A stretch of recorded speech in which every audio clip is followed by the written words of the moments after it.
മുൻ ആഭ്യന്തരമന്ത്രിയും പാർട്ടി സെക്രട്ടറിയും ഒക്കെ ആയിരുന്ന കോടിയേരി ബാലകൃഷ്ണന്റെ 2 മക്കൾക്കെതിരെയും വലിയ ആരോപണങ്ങൾ ഉയർന്നു വന്നു. അതിൽ ബിനീഷ് കോടിയേരിക്കെതിരെ കേന്ദ്ര അന്വേഷണ ഏജൻസികൾ വന്ന് അദ്ദേഹം 1 വർഷത്തോളം ജയിലിലും കിടന്നു. അന്ന് പാർട്ടി പറഞ്ഞത് ബിനീഷും ബിനോയും അവർ 2 വ്യക്തികളാണ്, അവർക്ക് പാർട്ടിയുമായി അതിൽ കൂട്ടിച്ചേർക്കാൻ കഴിയില്ല, അതുകൊണ്ട് അത് വ്യക്തിപരമായ കാര്യമാണ് എന്ന് പറഞ്ഞുകൊണ്ട് കോടിയേരിയും ആ നിലപാട് തന്നെയാണ് സ്വീകരിച്ചത്. പക്ഷെ ഇവിടെ പിണറായി വിജയന്റെ മകൾക്കെതിരെ ED അന്വേഷണം വരുമ്പോൾ സഹാക്കൾ ബിനീഷ് കോടിയേരി അടക്കം നടു റോഡിലിരുന്ന് കുത്തിയിരുന്ന് സമരം ചെയ്യുന്നു, പ്രതിഷേധിക്കുന്നു. ED ഇപ്പം തന്നെ തീർത്ത് കളയുമെന്ന് പറയുന്നു. വെളിയിലേക്ക് ഇറങ്ങി വാടാ, പിന്നെ കാണിച്ചു തരാം എന്നൊക്കെ പറഞ്ഞ മുദ്രാവാക്യങ്ങൾ മുഴക്കുന്നു. അപ്പോൾ ഈ പിണറായി വിജയന്റെ പാർട്ടിയിൽ അംഗത്വമില്ലാത്ത, പാർട്ടിയിൽ ആരുമല്ലാത്ത പിണറായി വിജയന്റെ മകളോട്, കോടിയേരിയുടെ മക്കളോടില്ലാത്ത എന്ത് സ്നേഹമാണ് പാർട്ടിക്കുള്ളത്? അതെ, ഞാൻ മനസ്സിലാക്കിയെടുത്തോളം ആ കേസ് വന്നപ്പോൾ കോടിയേരി ബാലകൃഷ്ണൻ തന്നെയാണ് ആദ്യമേ സ്വന്തം മക്കളെ തള്ളിപ്പറഞ്ഞത്. അവർ കുറ്റം ചെയ്തിട്ടുണ്ടെങ്കിൽ അവർ ശിക്ഷ വാങ്ങും, എനിക്കതിലൊന്നും ഉത്തരവാദിത്വമൊന്നുമില്ല, എനിക്കുമില്ല പാർട്ടിക്കുമില്ല. പാർട്ടി ആലയങ്ങളിൽ പോയി. വീണയുടെ കാര്യം വന്നു കഴിഞ്ഞപ്പോൾ പിണറായി വിജയൻ അത് ഏറ്റെടുത്തു. ഇത് എന്നെയും പാർട്ടിയെയും ചീത്തയാക്കാനായിട്ട് എൻ്റെ മകളുടെ തലയിൽ കേസ് കുന്തമെന്നൊക്കെ പറഞ്ഞു വരികയാണെന്ന് പറഞ്ഞിട്ട്, അവളൊരു തെറ്റും ചെയ്തിട്ടുമില്ല, അവൾ തെറ്റ് ചെയ്തു എന്ന് ഇവർ പറയുന്നത് എന്നെയും പാർട്ടിയെയും ചീത്തയാക്കാൻ വേണ്ടിയിട്ടാണ് എന്നുള്ള ലൈനാണ് പിണറായി എടുത്തത്. അപ്പോൾ പാർട്ടി പിണറായിയുടെ കൂടെ നിന്നു. കോടിയേരിക്കും അത് ചെയ്യാമായിരുന്നു, എൻ്റെ മകനെ വെറുതെ ഉപദ്രവിക്കുകയാണെന്ന് പറഞ്ഞിട്ട് ചെയ്യാമായിരുന്നു. കോടിയേരി അത് ചെയ്തില്ല. കാരണം പണ്ടൊക്കെ പാർട്ടിയുടെ ഒരു ലൈൻ അതായിരുന്നു, ഒരാൾ കുറ്റം ചെയ്തെന്ന് പറഞ്ഞു കഴിഞ്ഞാൽ അയാളിൽ നിന്ന് പാർട്ടി അങ്ങ് ഐസൊലേറ്റ് ചെയ്ത് അയാളെ അങ്ങ് ഉപേക്ഷിക്കും. അന്നും കുറേയൊക്കെ ആളും തരവും നോക്കി തന്നെയാണ് ഇതൊക്കെ ചെയ്യുന്നത്. CPM-ൽ മാത്രമല്ല, മറ്റു പാർട്ടിയിലും നോക്കി ചെറിയ വല്ല ജില്ലാതല നേതാവ് അതൊക്കെ ആണെങ്കിൽ ഉപേക്ഷിച്ച് കളയും. അതല്ല, അവർക്ക് നല്ലൊരു ഫണ്ട് റേസറാണ്, നല്ല രീതിയിൽ പാർട്ടി കൊണ്ടുപോകുന്ന ആളാണെന്ന് കണ്ടു കഴിഞ്ഞാൽ അയാളെ സംരക്ഷിക്കും.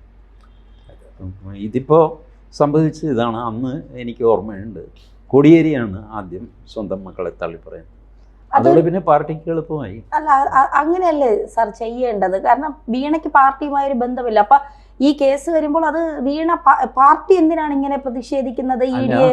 പിണറായി വിജയന്റെ പോയിന്റ് വീണയിലൂടെ പാർട്ടിയിലേക്ക് വരാനാണ് EDയും SFIയും ഒക്കെ ശ്രമിക്കുന്നത്. അപ്പോൾ അത് വീണയുടെ അവിടെ വെച്ച് തന്നെ ബ്ലോക്ക് ചെയ്യണം.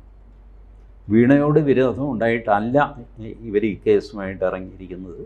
ഇത് പാർട്ടിയും പിണറായി വിജയൻ അടങ്ങുന്ന സംവിധാനത്തിനെതിരെയുള്ള കേസാണ്. അതിൻ്റെ ആദ്യത്തെ പടിയാണ് വീണ. അപ്പോൾ ആദ്യത്തെ പടിയിൽ വെച്ച് തന്നെ അതിനെ ബ്ലോക്ക് ചെയ്യണം. അതുകൊണ്ട് വീണയെ അടക്കം അവരെ സംരക്ഷിച്ച് ബ്ലോക്ക് ചെയ്തു. സാർ, അപ്പോഴും ഒരു ചോദ്യമല്ലേ, 1.72 കോടി രൂപ എന്തിനാണ് വാങ്ങിയത് എന്നുള്ളതിന് ഇതുവരെ ഉത്തരം തന്നിട്ടില്ല വീണ വിജയൻ. 1.72 ഉത്തരം തന്നിട്ടുണ്ട്. അത് വാങ്ങിയത് എന്തിനാണ്, അതിൻ്റെ ഡീറ്റെയിൽസൊക്കെ പുറത്ത് വന്നിട്ടുണ്ട്. GST അടച്ചു. അതിനപ്പുറത്തേക്കുള്ള എമൗണ്ട് ഉണ്ട് എന്നാണ് EDയുടെ ഈ ആക്ഷൻ കൊണ്ട് മനസ്സിലാവുന്നത്. ഈ 1.72 ഈ അന്വേഷണ ഏജൻസികളോ ഇൻകം ടാക്സുകാരോ ഒക്കെ വന്നു കഴിയുമ്പോൾ അവർക്ക് കൊത്തി തിന്നാനുള്ള ഒരു ഫുഡാണ് ഈ 1.7 crores. അത് നിങ്ങളെന്താ ഇത്? അത് കോൺട്രാക്റ്റ് ഉണ്ടായിരുന്നു സാർ, അതാണ്. ഇതൊക്കെ കോൺട്രാക്റ്റാണ്, ഇത് കമ്പ്യൂട്ടറിന് ഇതിന് മാത്രം കാശ് അല്ല സാർ. അത് ഞങ്ങളൊരു പുതിയത് കമ്പനിയല്ലേ, അപ്പോൾ ഒരിച്ചിരി പിന്നെ ഇപ്പോൾ ഞങ്ങളോടൊരു അല്പം ഫേവറിറ്റിസം പുള്ളി കാണിച്ചും കാണും ചെയ്തതാണ്. പക്ഷേ ബാക്കി അതിനകത്ത് ഇറഗുലാരിറ്റി ഒന്നുമില്ല, ടാക്സും ഒക്കെയാണ്. അപ്പോൾ ഈ ഒരു 1.72 crores മുമ്പിൽ ഇട്ട് കൊടുത്തു കഴിഞ്ഞാൽ സാധാരണ ഇതിൽ ഏജൻസികളൊക്കെ ഹാപ്പിയാവും. പരിശോധിച്ചു, അതിലൊന്നും കാണുന്നൊന്നുമില്ല. ഏത് ഉന്നതനാണെങ്കിലും ഞങ്ങൾ പരിശോധിക്കും എന്നൊക്കെ പറഞ്ഞിട്ട് അവിടെ വെച്ചാൽ തീരും. അതിനാണ് ഈ 1.72 കൊടുത്തത്. ഇത് പറ്റിയെന്താണെന്ന് വെച്ചാൽ ഈ 1.72 വരുന്ന കൂട്ടത്തിൽ മറ്റേ ലിസ്റ്റ് കൂടെ പുറത്ത് വന്നിരുന്നു, PVRCKK. ദാറ്റ് ക്ലിയർലി ഷോസ് ഒരുപാട് വമ്പന്മാർക്ക് കാശ് പോയിട്ടുണ്ട്. അതിൽ PV ഉണ്ട്. PV വീണ തൈക്കണ്ടിയിലെ അച്ഛനാണ്. അതാണ് അന്ന് തന്നെ പിണറായി പറഞ്ഞ ആ PV ഞാനല്ല എന്ന് പറയാൻ കാര്യതാണ്. കാരണം ഈ ലിങ്ക് എസ്റ്റാബ്ലിഷ് ചെയ്യുന്ന 2 ഇനിഷ്യലാണ് ആ PV. അപ്പോൾ അത് പക്ഷേ ഞാനല്ല എന്ന് ഇങ്ങനെ നിയമസഭയിൽ പറയും. അന്വേഷണ ഏജൻസിയെ സംബന്ധിച്ചിടത്തോളം ഒരു ലീഡാണത്. ഈ 1.72 അല്ല, മകൾ മാത്രമല്ല അച്ഛനാണെന്നാണ് അതിൻ്റെ അർത്ഥം. ഈ കോടിയേരി മകളെ സംരക്ഷിക്കാനുള്ള കാര്യം ഇതാണെന്ന്. ഈ 1.72 അവിടെ വെച്ച് മകളെ കൂടെ ചേർത്ത് ഇത് സംരക്ഷിച്ച് തീർത്തില്ലെങ്കിൽ ഈ സാധനം വരുന്നത് പിന്നെ PV-യിലേക്കും പിന്നെ 3 അക്ഷരമുള്ള CPM-ലേക്കുമാണ്. PV ഉണ്ടാക്കിയ കാശ് കുറേയധികം PV എടുക്കുകയും നല്ലൊരു ശതമാനം പാർട്ടിക്ക് കൊടുക്കുകയൊക്കെ ചെയ്തിട്ടുണ്ട്. പാർട്ടിയിലെ പല ക്രിമിനൽസിനെ സംരക്ഷിക്കാൻ, പാർട്ടിയുടെ വേണ്ടാത്ത പ്രവൃത്തികൾക്കൊക്കെ ഫൈനാൻസ് ചെയ്യാൻ. ഇപ്പോൾ നോക്കൂ, ഇപ്പോൾ റെയ്ഡ് നടന്നുകൊണ്ടിരിക്കുകയല്ലേ.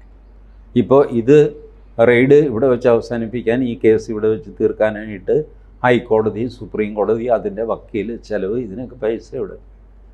ഇതിനൊക്കെ ഈ കാർന്നൊരു നേരത്തെ കാശുണ്ടാക്കി വെച്ചിട്ടുണ്ട്. നിങ്ങളൊരു കുറ്റകൃത്യത്തിലൂടെ ഒരു 100 കോടി നമ്മൾ 3 പേരും കൂടെ സമ്പാദിക്കുന്നു.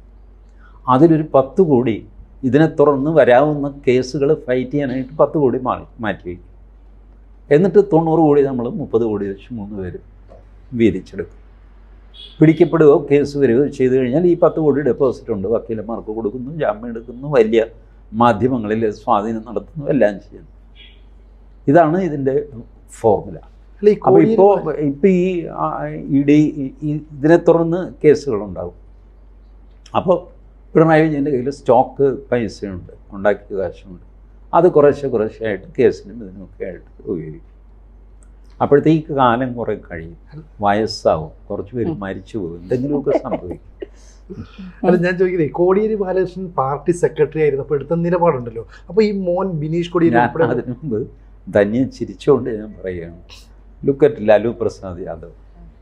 എത്ര വർഷമായി കീഴ്ക്കോടതി ഇതിന് ശിക്ഷയായി ഇതിൻ്റെ മുഖ്യമന്ത്രി സ്ഥാനം തെറിച്ചു, ഭാര്യയെ മുഖ്യമന്ത്രിയാക്കി.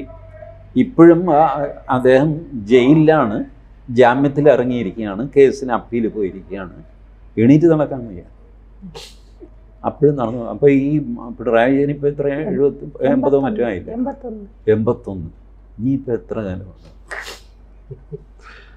അല്ല, ഞാൻ ചോദിച്ചത്, ഈ കോടിയേരി ബാലകൃഷ്ണൻ പാർട്ടി സെക്രട്ടറി ആയിരുന്നപ്പോൾ എടുത്തൊരു തീരുമാനമുണ്ടല്ലോ. അപ്പോൾ മകനൊക്കെ തന്നെ പാർട്ടിക്ക് വേണ്ടി പ്രവർത്തിക്കുകയും കൂടെ ചെയ്താൽ. ഇപ്പോൾ പിണറായി വിജയൻ്റെ മകൾക്ക് ഒരു പ്രശ്നം ഉണ്ടായിരുന്നു, അല്ലെ പിണറായി വിജയനോട് അതിനകത്ത് ഉൾപ്പെടുമ്പോൾ ഇപ്പോഴത്തെ പാർട്ടി സെക്രട്ടറി വന്നിരുന്നത് ന്യായീകരിക്കുകയാണ്.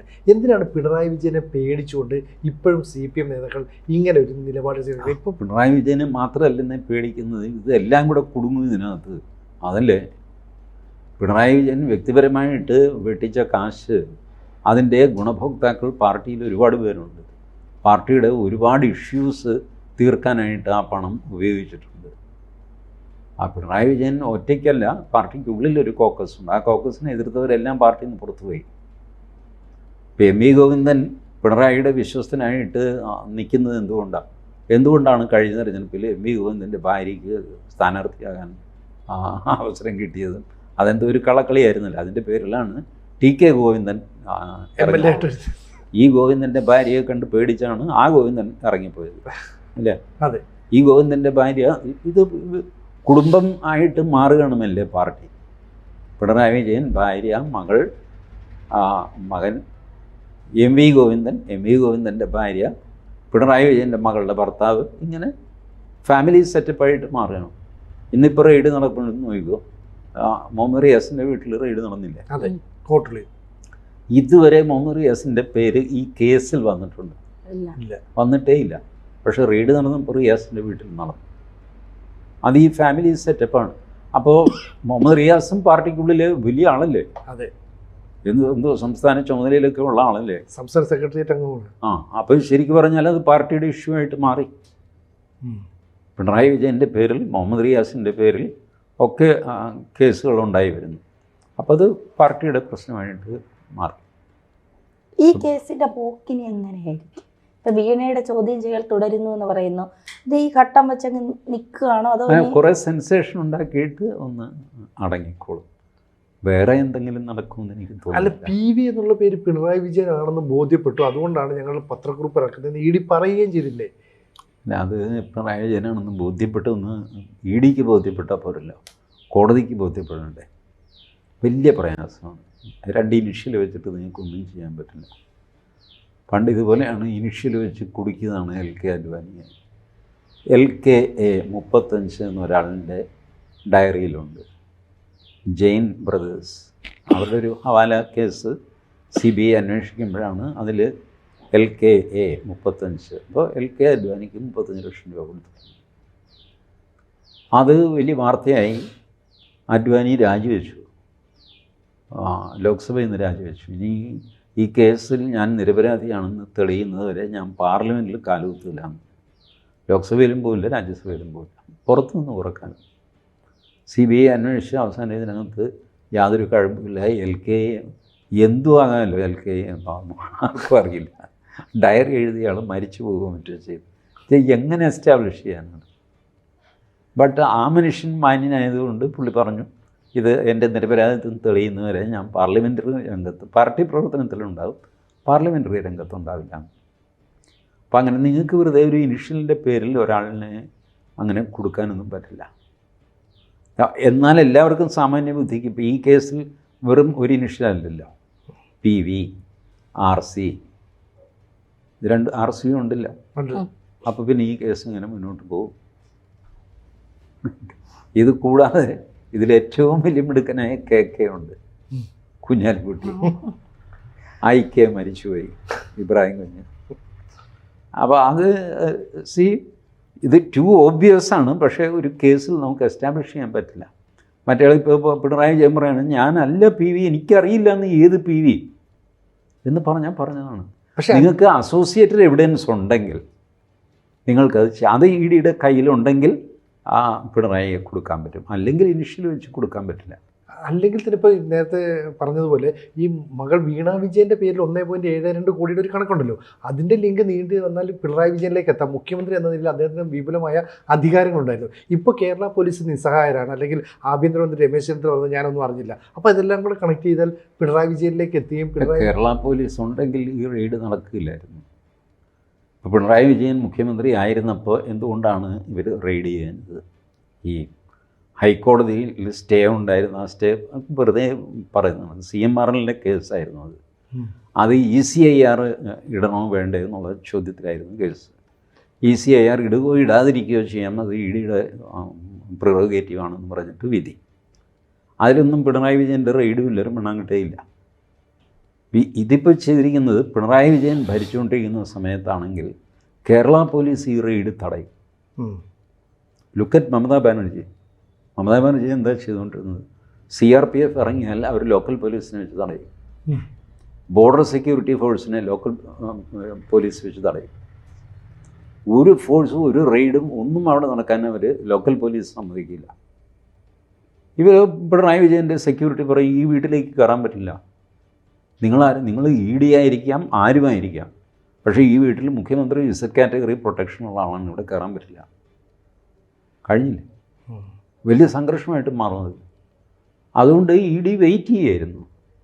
ഇപ്പോൾ ആ സിറ്റുവേഷൻ മാറി. ഇപ്പം രമേശ് ചെന്നിത്തല ഞാനൊന്നും അറിഞ്ഞില്ല എന്ന് പറയുന്നു. സ്റ്റേറ്റ് പോലീസ് ചീഫിനോട് അവർ പറയും, ഞങ്ങൾ വെളുപ്പിനെ 6 മണിക്ക് അവിടെ കയറാൻ പോവാണ്. സ്റ്റേറ്റ് പോലീസ് ചീഫ് പറയും, ഞാനൊന്നും അറിഞ്ഞിട്ടില്ല, നിങ്ങൾ എന്നെ വിളിച്ചിട്ടുമില്ല, സംസാരിച്ചിട്ടുമില്ല. റെഡി. ഇതാണ്. മറ്റേത് പിണറായി വിജയൻ അത് ചെയ്യുമായിരുന്നു. സ്റ്റാലിൻ അത് ചെയ്തിട്ടില്ല, പക്ഷേ മമത അത് ചെയ്തു. ഛത്തീസ്ഗഡിലെ മുഖ്യമന്ത്രിയെ അറസ്റ്റ് ചെയ്തു, അവിടെ പ്രശ്നം ഉണ്ടായില്ല. നിങ്ങൾ നമുക്കൊരു സ്ട്രക്ചർ ഉണ്ടല്ലോ നിയമത്തിൻ്റെ, ആ സ്ട്രക്ചർ തെറ്റിച്ച് ഒരാൾ പെരുമാറിക്കഴിഞ്ഞ് കഴിഞ്ഞാൽ പിന്നെ അത് വലിയ പ്രശ്നമാണ്. CRPFും ലോക്കൽ പോലീസും തമ്മിൽ നേർക്ക് നിന്ന് വെടിവെക്കുന്ന ഒരവസ്ഥ സങ്കല്പിക്കാൻ പറ്റുമോ? You cannot. അപ്പോൾ അതുകൊണ്ട് ദേ വെയർ വെയിറ്റിംഗ്. ഇതാണ് എൻ്റെ ഒരു നിരീക്ഷണം. അങ്ങനെ വെയിറ്റ് ചെയ്താൽ അതിനകത്ത് ഇപ്പോൾ റിസൾട്ട് ഉണ്ടാകുന്നതിൻ്റെ അർത്ഥം ഇല്ലേ? ഉണ്ട്, പക്ഷെ വെയിറ്റ് ചെയ്ത് സമയം പോയില്ല. തെളിവില്ലാതെ വരുമെന്നോ? തെളിവില്ലാതെ വരും. ഒരുപക്ഷെ തെളിവില്ലാതെ വന്നൊന്നും വരാം. ഇത്തരം കേസുകൾ തെളിയിക്കാൻ വലിയ പ്രയാസമാണ്. ഡോക്യുമെൻറ്റ്സ് വേണ്ടേ? ED കേസിൻ്റെ ഒരു വലിയ പ്രശ്നം അതാണ്, എല്ലാം ഡോക്യുമെൻ്ററി എവിഡൻസ് വേണം. അപ്പോൾ ഒരു സെൻസേഷൻ ഇഷ്യൂ ആയിട്ട് ഇതും കെട്ടടങ്ങുമെന്ന് നമുക്ക് പറയേണ്ടി വരും. എന്നൊന്നും പറയാനായിട്ടില്ല. ബുദ്ധിമുട്ട് പിടിച്ച കേസുകളാണ് ഇതൊക്കെ.